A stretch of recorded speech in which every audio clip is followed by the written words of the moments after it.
एक बार फिर से दिल से बोलेंगे ओम नमः शिवाय। भाव के साथ फिर से बोलेंगे जैसे महादेव जी ने सिखाया है, ओम नमः शिवाय। ओम नमः शिवाय।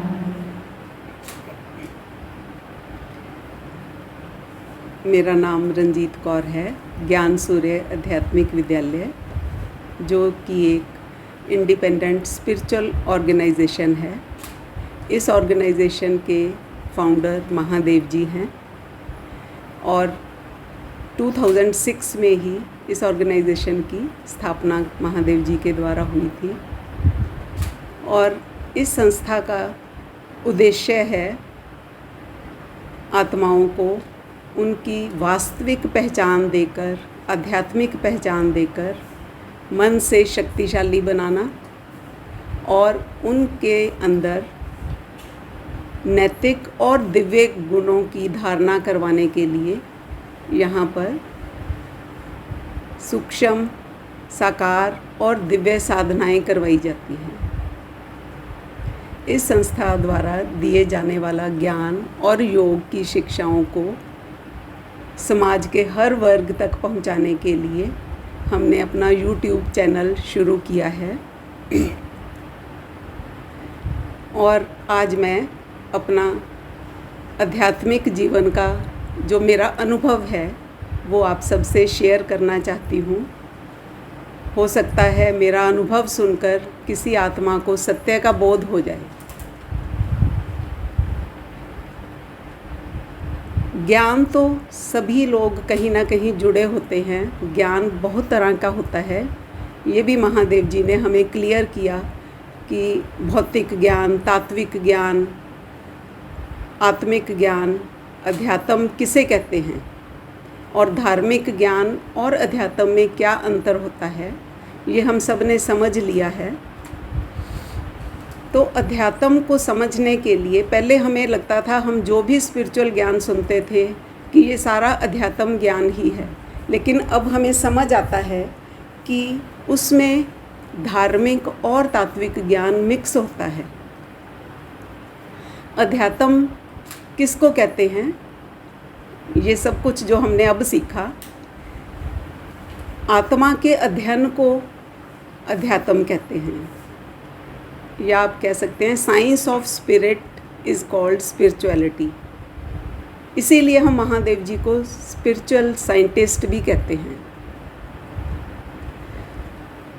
महादेव जी ने जो ज्ञान दिया उसका और बाकी ज्ञान का क्या अंतर है, ये मैं बताना चाहती हूँ। कि आदि में जो ब्रह्मा मुख द्वारा ज्ञान मिला वो भी आत्मा का ज्ञान था, लेकिन उसके अंदर धार्मिक ज्ञान और तात्विक ज्ञान भी मिक्स था, जिसके कारण संस्कार पूरी तरह परिवर्तन नहीं हो पाए। वहाँ पर भी बोला जाता है कि बाबा अंत में संस्कार परिवर्तन या स्व परिवर्तन करवा लेंगे। तो अभी वह अंत का समय ही चल रहा है जब महादेव जी का ज्ञान, उसी ज्ञान को कर्म व्यवहार में हम कैसे ला सकते हैं जिससे हमारे संस्कार परिवर्तन हो जाएं, ये ज्ञान महादेव जी के द्वारा अब दिया जाता है। जैसे शुरू में हम थ्योरी पढ़ते हैं, कोई भी ज्ञान की पहले थ्योरी पढ़ाई जाती है, ऐसे ही वो ज्ञान थ्योरी का ज्ञान था जो कि एक्यूरेट भी था, लेकिन पूरा कंप्लीट नहीं था। क्योंकि कंप्लीट ज्ञान तब होता है जब उसका प्रैक्टिकल ज्ञान भी आ जाए। तो महादेव जी ने अब हमें प्रैक्टिकल ज्ञान देना शुरू किया है, जिससे हमारे व्यवहार में वो ज्ञान आ जाता है। तो इसलिए ये अंतर है। बोला भी जाता है, धार्मिक नॉलेज में भी बोला जाता है कि मैं युगे युगे आता हूँ, या जब भी धर्म की ग्लानि होती है तब तब मुझे आना पड़ता है। कौन से धर्म की ग्लानि होती है, ये अब समझ आया हमें कि धार्मिक ज्ञान तो है, लेकिन आत्मा के धर्म का ज्ञान नहीं किसी को। आत्मा का धर्म है क्या? आत्मा के मूल गुण, मूल स्वरूप जो है वही आत्मा का धर्म है, जिसे हम कहते हैं स्वधर्म। जब आत्मा स्वधर्म में टिक जाती है तब हम कहते हैं कि ये सत्य ज्ञान है और सत्य धर्म की स्थापना हो रही है। और जब संस्कार परिवर्तन हो जाते हैं, उसका कैसे हम जान सकते हैं कि ये सत्य ज्ञान है, कि वो आत्मा फिर प्रकृति जीत बन जाती है। उस पर इस दुनिया के किसी भी परिस्थिति का, व्यक्ति का, वस्तु का या स्थान का उस पर प्रभाव नहीं आता। उसके व्यवहार में नज़र आता है कि अब वो अचल अडोल स्थिति उसकी बन गई है और वो जीवन मुक्त अवस्था को फील करने लग जाता है। मुझे जब ये ज्ञान मिला तो मेरी ये अवस्था धीरे धीरे बनने लग गई और अब मुझे फील होता है कि मैं जीवन मुक्त अवस्था को अनुभव कर रही हूँ। मेरी आध्यात्मिक जर्नी कैसे स्टार्ट हुई? शुरू से मैं अपने जन्म से स्टार्ट करूँगी कि मेरा जन्म 1961 में सिख परिवार में हुआ और बचपन से ही मेरी सीरियस नेचर होने के कारण मैं हर बात को बहुत गहराई से सोचती और समझती थी। मुझे धार्मिक ज्ञान सुनना, कीर्तन भजन सुनना अच्छा लगता था, लेकिन मुझे धार्मिक कट्टरता पसंद नहीं थी। मैंने उसके लिए बहुत सी रिलीजियस बुक्स भी पढ़ी और लगभग सभी देश और विदेश के संतों को सुना, उनकी सोच को सुना, लेकिन वो सब कंफ्यूज करने वाला ज्ञान था। जैसे आजकल भी हम देख रहे हैं कि आजकल की स्थिति भी ऐसी ही है कि ज्ञान में चलते हुए भी सबको ये कन्फ्यूजन रहती है कि सत्य क्या है, क्योंकि सोच अलग अलग होने के कारण धर्म भी अलग अलग हैं और उनकी सोच भी अलग है। जब अलग अलग मान्यताएं हों तो वो हम सबको एक नहीं कर सकती। अध्यात्म ही एक ऐसा ज्ञान है जो सबकी सोच को एक कर सकता है। फिर मैंने जब सभी स्पिरिचुअल पर्सनैलिटीज़ को सुना, उनके प्रति मेरी हमेशा ही रिस्पेक्ट का भाव भी रहा और ख़ास करके गुरु गोबिंद सिंह जी के जीवन से मैं बहुत प्रभावित थी। तो मैंने एक बार उनकी बुक पढ़ रही थी, जिसमें बुक में मैंने पढ़ा कि योग के द्वारा दशम द्वार खुलता है और फिर आत्मा को परमात्मा के दर्शन होते हैं। तो उस समय मैंने योग का शब्द भी कभी सुना नहीं था, ना मुझे मतलब पता था। तो सिर्फ मुझे इतना पता था कि हमारे यहाँ पर चंडीगढ़ में ब्रह्मा कुमारीज आश्रम में राजयोग सिखाया जाता है। तो मैंने उसको ढूंढना शुरू किया और 1997 में मैंने ब्रह्मा कुमारीज संस्था को ज्वाइन कर लिया। वहाँ का सिस्टम मुझे बहुत अच्छा लगा, क्योंकि वहाँ पर सभी बहनें ही हैं, जो ज़्यादातर बहनें हैं जो ज्ञान देती हैं और उनके साथ मुझे कंफर्टेबल भी फील होता था। ज्ञान चर्चा हम इजीली कर सकते थे। मैंने वहाँ जो भी ज्ञान दिया गया उस ज्ञान क्लास को वो मुरली क्लास कहते हैं। रोज़ मैंने वो क्लास करनी शुरू कर दी और मेडिटेशन भी सीखी मैंने वहाँ पर। और जो भी उनके नियम थे और कायदे थे पवित्रता को लेकर, उनके नियम सिद्धांत शरीर की पवित्रता को लेकर ज़्यादा थे, लेकिन मैंने वो भी फॉलो किए और पूरे समर्पण भाव से मैंने वहाँ पर सेवाएं भी की। माउंट आबू जाकर मैंने बाबा मिलन भी किया, जिसको वो बताया जाता है कि बाबा डायरेक्ट आते हैं परमात्मा और हम उनसे मिल सकते हैं। वहाँ पर जो भी ज्ञान दिया गया मैंने उसको गहराई से समझा और पूरी लगन के साथ उस ईश्वरीय पढ़ाई को पढ़ा। फिर मैंने देखा कि मेरे में जो चेंज आई, मेरी सोच में तो चेंज आई और थोड़ी थोड़ी आत्मिक स्थिति भी बनने लगी, क्योंकि आत्मा का ज्ञान तो है, चाहे वो थ्योरेटिकल है और थोड़े संस्कार परिवर्तन भी होते हैं। पर मेरा ये अनुभव रहा कि वहाँ पर जो हम योग करते थे, मेडिटेशन करते थे, योग में तो बहुत अच्छे अच्छे अनुभव करते थे। सुख शांति का, आनंद का अनुभव होता था योग में और वो काफ़ी समय तक स्टेबल रहता था। कि हमें घर आकर भी अच्छा लगता था, एक अच्छी फीलिंग भी आती थी। लेकिन 24 घंटे वो अवस्था बनी रहे, वो नहीं होता था, क्योंकि जब आपकी वहाँ बताया भी जाता है कि जब आत्मा की बैटरी डाउन हो जाए तो उसको फिर से रिचार्ज करना पड़ता है। तो हमें बोला जाता था कि आपको रेगुलर क्लास करनी है और रेगुलर योग करोगे तभी आपकी ये स्थिति बनेगी। वहाँ पर मैंने योग किए, बहुत लगन से योग किया। इंटरनेशनल योग में हम लोगों को सकाश देते हैं, वाइब्रेशंस फैलाते हैं, दृष्टि भी देते हैं। लेकिन मुझे ये नहीं समझ आ रहा था कि वो अवस्था 24 घंटे या परमानेंट क्यों नहीं हो जाती, हमें हर रोज़ क्यों बैटरी चार्ज करनी पड़ती है। तो वहाँ पर महादेव जी ने जो उसके बारे में क्लियर किया कि वो जो ज्ञान वहाँ पर दिया जाता है उसकी इमेजिनेशन होती है जो हम योग में फील करते हैं, और वो क्योंकि उसको धारण नहीं किया वो परमानेंट नहीं रहती। तो अच्छा फील तो होता है लेकिन वो स्टेबल नहीं रहती, वो अवस्था अशरीरी अवस्था जो होनी चाहिए वो स्टेबल नहीं रहती।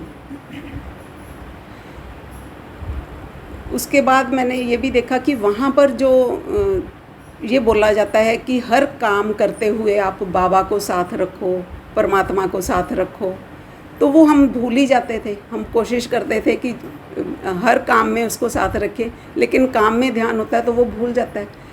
अगर अंदर में ही हमारा किसी से रिश्ता जुड़ जाता है तो हमें उसको याद नहीं करना पड़ता, वो स्वतः याद आता है। तो इसलिए मुझे ये फील हुआ कि ऐसे क्यों होता है। मैंने मेहनत तो बहुत की लेकिन वो हो नहीं पा रहा था। और यहाँ पर जो महादेव जी ने बताया कि आप जब किसी बात को समझ जाते हो, आप धारण कर लेते हो, तो फिर वो कर्म योग के द्वारा स्वतः ही आपकी वह योग युक्त अवस्था बनी रहती है।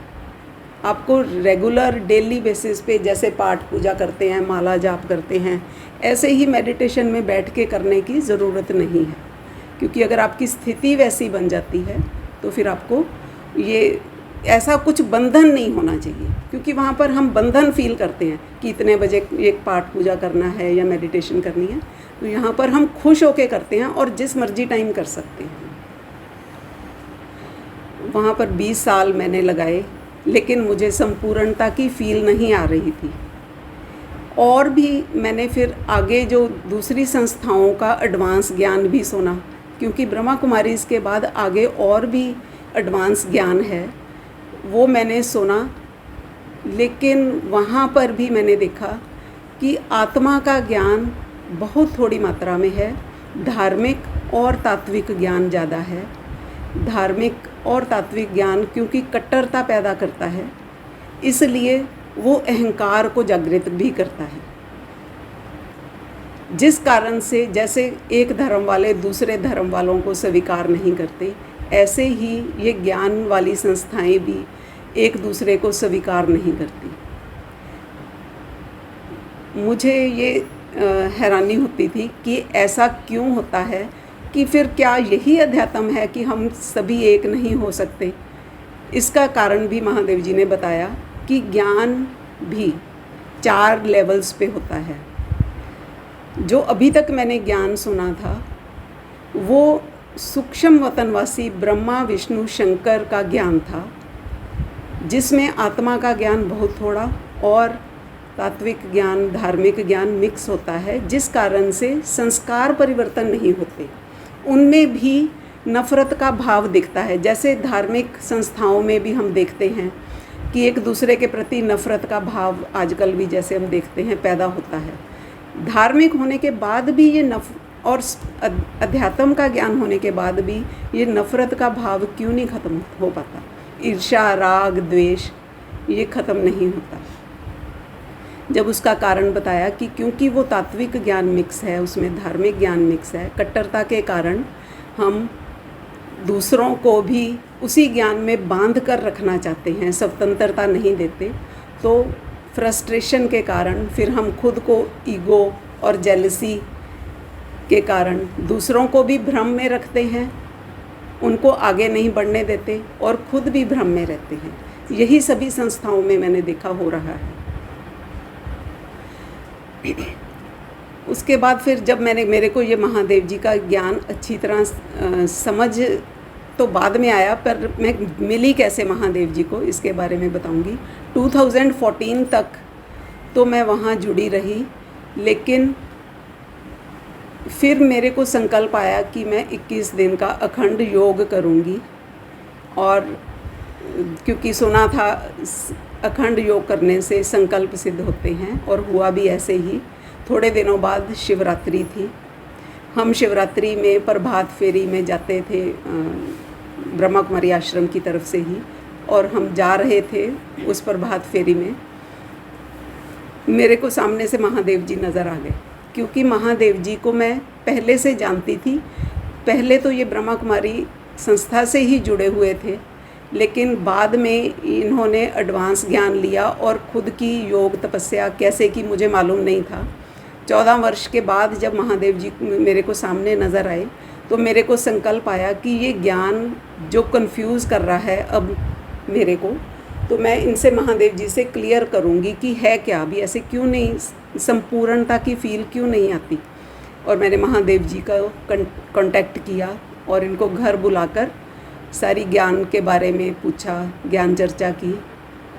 तो महादेव जी ने घर पे आए, उन्होंने हमें सबसे पहले तो आत्मा का ज्ञान ही क्लियर किया, क्योंकि ABCD से इनको शुरू करना पड़ा, क्योंकि हम तो कंफ्यूज हो चुके थे। आत्मा का ज्ञान क्लियर करके फिर उसके साथ अभ्यास भी बताए, जिससे हमारे अंदर पावर ऑफ एक्सेप्टेंस आ जाती है और आत्मा डिस्टर्ब होना बंद हो जाती है। हमारा मन डिस्टर्ब नहीं होता, किसी भी परिस्थिति में मन डिस्टर्ब नहीं हो सकता अगर कोई भी वो अभ्यास कर ले। फिर धीरे धीरे जब हमारी वो स्थिति बन गई, तो महादेव जी ने एडवांस ज्ञान सार में समझा दिया। और उस ज्ञान में महादेव जी ने हमें बताया कि ये 3 लोकों का ज्ञान है। जो ब्रह्मा कुमारीज़ में ज्ञान दिया जाता है वो सिर्फ इस लोक का ज्ञान है, साकार वतन का ज्ञान है, 5 तत्वों की दुनिया का ज्ञान है। लेकिन ज्ञान तो इसके आगे भी है, 3 तत्वों की दुनिया सूक्ष्म वतन का ज्ञान है, और 2 तत्वों की दुनिया मूल वतन का भी ज्ञान महादेव जी ने विस्तार से दिया, जहाँ पर आत्माओं के मूल स्वभाव या मूल गुण क्रिएट हुए थे। जब वो ज्ञान मिला तभी समझ आया कि मूल संस्कार जागृत करने के लिए वैसा टीचर भी चाहिए जिसको वो ज्ञान हो कि वो आत्मा में मूल संस्कार, जिसको हम सत्य धर्म कहते हैं, वो स्थापन करने वाला वैसा टीचर भी चाहिए। और महादेव जी ने वो ज्ञान दिया हमारे को। और जब वो ज्ञान लिया, हमें समझ आ गया कि ये सब डिफरेंसेस क्यों हैं धर्मों में या ज्ञानियों में भी, क्यों भटक रहे हैं सत्य की खोज में, उनको क्यों नहीं समझ आ रहा। तो हमें बल्कि उनके प्रति रहम की भावना आई, और मैंने यही सोचा कि सबके प्रति अब सम रस सम भाव होकर रहना है। सबके प्रति हमारी सोच सकारात्मक हो गई। और इन्होंने जो ज्ञान दिया इनेट सेल्फ का, हमारे मूल संस्कारों का, और जो हम संस्कार धारण कर लेते हैं, आत्मा जर्नी के दौरान धारण कर लेती है, उसका भी ज्ञान दिया कि उनको हम कैसे ख़त्म कर सकते हैं और फिर से अपने मूल संस्कारों को कैसे जागृत कर सकते हैं। इससे ही सारे विकार और जो भी मानसिक रोग हैं, anger, irritation, frustration, depression, ego, jealousy, illusion की स्टेज भी, जो कि भ्रम में हम सब हो गए थे, वो भी क्लियर हो जाती है। अब वो समय चल रहा है कि ज्ञान सूर्य आध्यात्मिक विद्यालय में महादेव जो मूल वतनवासी हैं, जिनको हम जागती ज्योत भी कहते हैं, क्योंकि जो आत्मा खुद जगी होगी वही दूसरों को भी जगा सकती है। तो उस मूल वतनवासी महादेव, जिसको हम परमात्मा या दिव्य आत्मा भी कहते हैं, उनका साकार माध्यम, हमारे ये साकार माध्यम में जो महादेव जी हैं, ज्ञान सूर्य आध्यात्मिक विद्यालय के फाउंडर हैं, उनका ज्ञान हमें मिल रहा है। और ये ज्ञान दूसरे ज्ञान से अलग भी है, जो हमें बहुत से भ्रम से निकालता है और बहुत से बंधनों से भी छुड़ाता है। जो भी दिव्य आत्मा या गॉड के मैसेंजर इस दुनिया में आए, उन्होंने नया ज्ञान ही दिया और उन्होंने दुनिया की परवाह नहीं की, चाहे वो ज्ञान किसी को स्वीकार हुआ या नहीं हुआ। ऐसे ही ब्रह्मा बाबा ने भी जब नया ज्ञान दिया, वो भक्ति मार्ग से अलग था, उसके लिए बहुत विरोध भी हुआ, लोग विरोध भी करते हैं, लेकिन वो आत्माएं अचल अडोल रहती हैं और वो अपना कार्य करके चली जाती हैं। ऐसे ही ब्रह्मा बाबा ने भी वो जो ज्ञान दिया था वो नया ज्ञान ही था। अब फिर से जब धर्म की ग्लानि होती है, फिर से परमात्मा ज्योति बिंदु परमात्मा को नया ज्ञान इस धरती पर देना पड़ता है सत्य धर्म की स्थापना करने के लिए। ज्ञान तो रावण को भी बहुत था, ज्ञानी था, वो चारों वेदों का ज्ञाता था, लेकिन क्यों उसमें अहंकार था? क्योंकि उसमें आत्मा का ज्ञान नहीं था, सत्य ज्ञान नहीं था। ज्ञान हम कितना भी इकट्ठा कर लें, धार्मिक या तात्विक, लेकिन अगर आत्मा का ज्ञान नहीं तो वो हमेशा ईगो को ही बढ़ाएगा। और जो सत्य ज्ञान है वो निर्माणता लेकर आता है। उसमें गुणों के कारण, जिसमें गुण होते हैं वो झुकता है, उसमें ईगो नहीं आती। हमने देखा है देवता भी कई प्रकार के हमने देखा है भक्ति मार्ग में। कुछ देवता ऐसे होते हैं जो नाराज़ भी हो जाते हैं, नाराज़ होकर श्राप दे देते हैं और उनको खुश करने के लिए फिर लोग तपस्या करते हैं, भक्ति करते हैं ताकि वो हमें वरदान दे दें, और वो तपस्या से खुश होकर वो देवता वरदान भी दे देते हैं। लेकिन एक ही देव ऐसा है, आपने देखा होगा, जिसको महादेव या शिव भी कहते हैं, महादेव शिव कहते हैं, जिसको मैं जितना मुझे पता है कि गुरु गोबिंद सिंह जी ने भी बोला, देह शिवावर मोहे एह शुभ कर्मंते कबहू न डरूं। तो मैं जानना भी चाहती थी कि वो शिव कौन है, और मेरी इच्छा हुई तो मुझे उसका ज्ञान भी मिला और उसका साकार माध्यम भी मिला, क्योंकि भक्ति का फल देने भी परमात्मा जरूर आता है। और महादेव ही जो देवों के देव बोला गया है, जिनको जो कभी किसी से नाराज नहीं होते और उनका भाव समभाव रहता है, समरस समभाव, चाहे वो देवता हैं चाहे असुर हैं, उनका सबके प्रति एक सा भाव रहता है। जब वो हमें ज्ञान देते हैं तो वो हमारे को अपने जैसा ही बनाते हैं और आत्मनिर्भर भी करते हैं, हमें खुद पे डिपेंडेंट नहीं बनाते, क्योंकि हमारा संस्कार ही परिवर्तन हो गया। तो फिर हमें वो बेसिक थ्योरी वाली पढ़ाई पढ़ने की ज़रूरत नहीं होती, क्योंकि हमारे संस्कार परिवर्तन हो गए। फिर तो जैसे जब डॉक्टर बन जाते हैं तो डॉक्टर को प्रैक्टिस करनी होती है, खुद का भी इलाज कर सकता है और दूसरों का भी इलाज कर सकता होता है। थ्योरी की पढ़ाई ख़त्म हो जाती है, प्रैक्टिकल पढ़ाई करके फिर प्रैक्टिस करनी होती है। महादेव जी को ही इस धरती पर इसीलिए शिव के स्थान पर जाना गया है। जैसे भक्ति मार्ग में शिव और शंकर का भेद आज तक किसी को समझ नहीं आया, ऐसे ही ज्ञानियों को भी जो अध्यात्म का ज्ञान लेते हैं उनको शिव और महादेव का भेद समझ नहीं आता। महादेव जी के वो परमात्मा ने बोला भी है, मैं जो हूँ जैसा हूँ जिस रूप में हूँ, मुझे कोटों में कोई में भी कोई जानता है, और उसे अपना परिचय देने खुद ही आना पड़ता है। तो महादेव जी ने अपना परिचय खुद ही दिया साकार माध्यम के द्वारा कि महादेव मूल वतनवासी है और शिव परम धामवासी है। मूल वतन अलग है, परम धाम अलग है। सूक्ष्म वतन में ब्रह्मा विष्णु शंकर जो 3 तत्वों की दुनिया है उनका निवास होता है, और महादेव ही हैं जो संस्कार परिवर्तन का कार्य करते हैं। और शिव परमात्मा का यथार्थ और सही ज्ञान भी महादेव को ही होता है। उनका कार्य क्या है और वो कैसे कार्य करते हैं, वो ज्ञान भी बाद में महादेव जी के द्वारा ही समझ आता है। लेकिन महादेव जो एक दिव्य आत्मा है, उनका कार्य इस धरती पर कैसे चल रहा है, ये अब हमें समझ आया कि अब वही काम महादेव जी के द्वारा चल रहा है। 2018 में मुझे जब ये सारी ज्ञान की क्लैरिटी हो गई तो मैंने सोचा कि ये ज्ञान तो सभी आत्माओं को चाहिए, चाहे वो अज्ञानी हैं, चाहे वो नास्तिक हैं, चाहे वो भक्ति मार्ग में हैं, चाहे वो ज्ञान मार्ग में हैं। ये आत्मा का ज्ञान ही एक ऐसा ज्ञान है जो सभी आत्माओं को एक कर सकता है। तो मैंने ज्ञान सूर्य आध्यात्मिक विद्यालय का सेंटर अपने घर में ही खोल दिया। मैं महादेव जी की साथी बनकर इस सेंटर को चला रही हूँ, खुद का भी पुरुषार्थ कर रही हूँ, साथ में परमार्थ भी कर रही हूँ। और जैसे कि श्रीमत भी यही थी, हमने सुना था जो पहले ज्ञान में, कि अपने घर को ही सेवा स्थान समझो। तो मैंने ये हिम्मत का एक कदम उठाया तो परमात्मा ने मुझे 1000 गुना मदद की।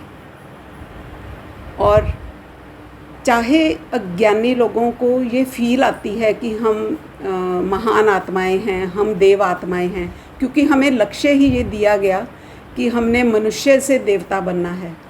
और गुरबाणी में भी ये आता है, मानस ते देवता किए करत ना लागी वार। लेकिन हमें वो सिर्फ सजे सजाए देवी देवता नहीं बनना कि एक फील लेके बैठ जाएं कि हम ही दुर्गा, हम ही लक्ष्मी, हम ही नारायण हैं। लेकिन हम उन देवी देवताओं की पूजा भी क्यों करते हैं? उनकी ड्रेस देकर उनकी पूजा नहीं करते, उनके आभूषण देखकर उनकी पूजा नहीं करते, या वो विश्व महाराजन थे इसलिए पूजा नहीं करते। उनके अंदर जो दिव्य गुण हैं उनके कारण हम उनकी पूजा करते हैं। तो जैसा हमने लक्ष्य रखा है वैसे अगर हमारे में लक्षण आएंगे तभी हम साधारण आत्मा से देव आत्मा बन सकते हैं। जब हमारे मन, वचन, कर्म और आचरण में वो दिव्य गुण दिखाई देंगे तभी हम खुद को देवता कह पाएंगे। इसलिए हम सब भाग्यशाली हैं कि चंडीगढ़ में हमें महादेव जी का ज्ञान सूर्य आध्यात्मिक विद्यालय का जो ज्ञान है डायरेक्ट सुनने को मिल रहा है।